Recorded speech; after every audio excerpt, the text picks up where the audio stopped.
President Bongbong Marcos says Malacanang and the Department of Justice are closely following the congressional inquiries into the drug war to determine whether his predecessor, Rodrigo Duterte, could be held liable for extrajudicial killings. Marcos, in an ambush interview, says the question who is responsible for the extrajudicial killings has not yet been answered, pointing out the presence of some of the victims' mothers who continue to seek justice.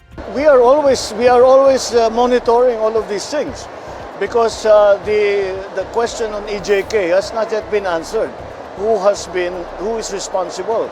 And we had some of the mothers of some of the victims that were there, and up to now they have not seen the justice for the murders of their children.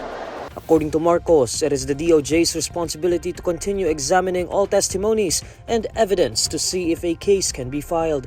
The president says the DOJ will evaluate whether Duterte's testimonies to the House and the Senate could be used as grounds for the filing of criminal charges against him. All of the testimony that was given yesterday are really will be taken in and will be assessed to see what in legal terms what is the real meaning and consequence of some of the statements made by PRRD. Now, if that will result in a case being filed here in the Philippines, we will just have to see. The DOJ will have to make that assessment.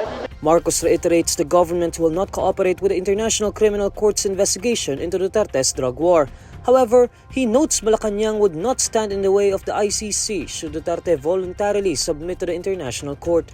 During the House hearing on Wednesday, November 13, Duterte dared the ICC to come and start its investigation as soon as Thursday, November 14. The prosecutor of the ICC is already investigating the former president for crimes against humanity in his war on drugs since his days as mayor of Davao City and later as president. The Duterte administration reported that more than 6,000 people were killed during his term from 2016 to 2022. Human rights groups believe the number could be as high as 30,000.